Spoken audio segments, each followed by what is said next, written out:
pada program Kuliah Kerja Nyata tahun 2020.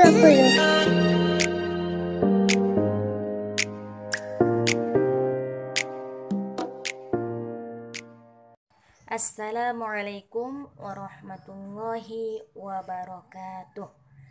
Alhamdulillahi rabbil alamin. Wassalatu wassalamu ala asyrafil anbiya'i wal mursalin wa ala alihi wa sahbihi ajma'in, amma ba'du.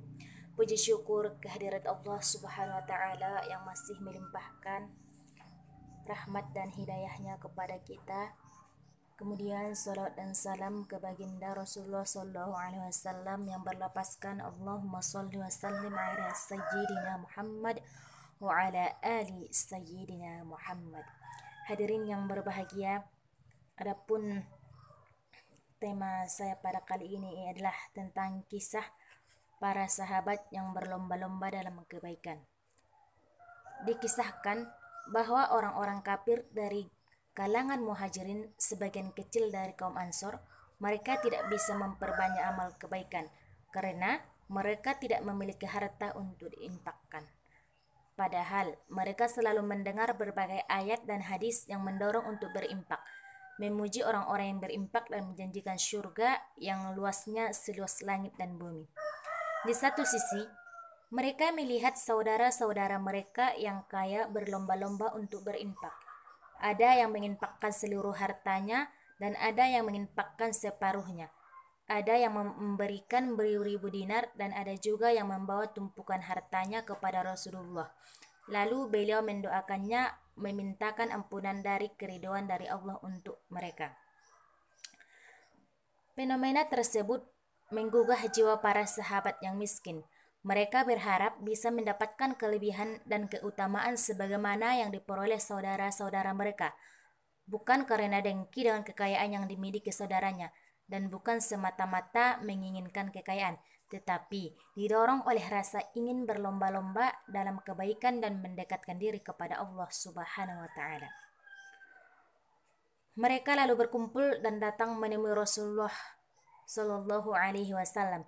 Dengan air mata berlinang, mereka mengadukan kondisi yang dialami mereka lantaran tidak ada sesuatu yang bisa diinfakkan. Mereka berkata, "Ya Rasulullah, orang kaya telah mendapatkan pahala yang banyak, sedangkan kami tidak. Mereka sholat sebagaimana kami sholat, mereka berpuasa sebagaimana kami puasa.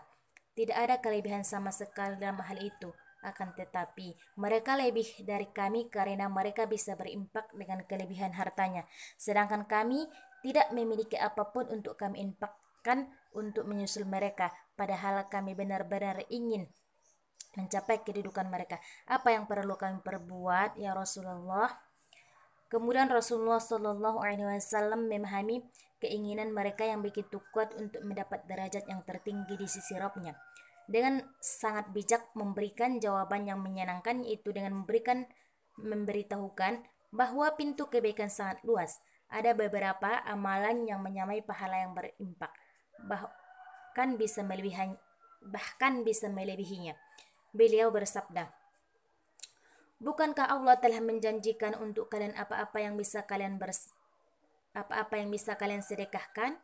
Sesungguhnya setiap tasbih subhanallah adalah sedekah, setiap takbir Allahu Akbar adalah sedekah, setiap tahmid alhamdulillah adalah sedekah, setiap tahlil la ilaha illallah adalah sedekah.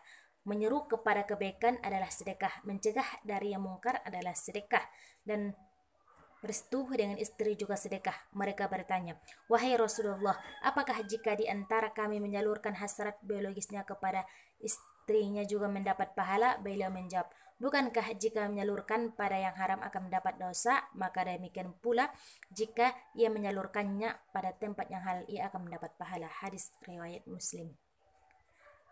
Ketika orang-orang kaya dari sahabat mendengar keutamaan zikir di atas, lalu mereka ikut pula mengamalkannya. Karenanya, orang-orang fakir di atas datang kembali menemui Rasulullah untuk kedua kalinya. Mereka berkata, "Ya Rasulullah, teman-teman kami yang kaya mendengar nasihatmu, lalu mereka melakukan seperti yang kami lakukan."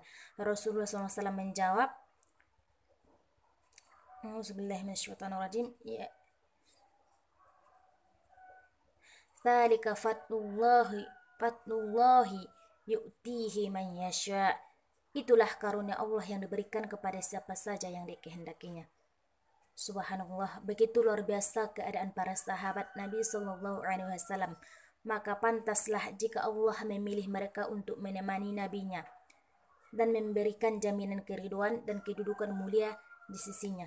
Mereka adalah orang-orang yang sangat kuat semangatnya dan sangat besar keinginannya untuk beramal salih dan mengerjakan kebaikan. Karenanya, jika ada kebaikan yang tidak bisa mereka kerjakan, maka mereka bersedih terlebih bila saudara mereka yang lain mampu mengerjakannya. Sebagaimana kesedihan para fakir, mereka yang tidak bisa bersedekah dengan harta dan tertinggal dari ikut jihad karena kemiskinan mereka. Mungkin sampai di sini yang dapat saya sampaikan. Adapun kesimpulannya bahwa dalam amal ketaatan, kebaikan dan ibadah harus saling berlomba-lomba untuk menjadi yang terbaik dan mendapatkan pahala yang besar dan mengharapkan keridhaan Allah Subhanahu wa taala. Sekian, wassalamualaikum warahmatullahi wabarakatuh.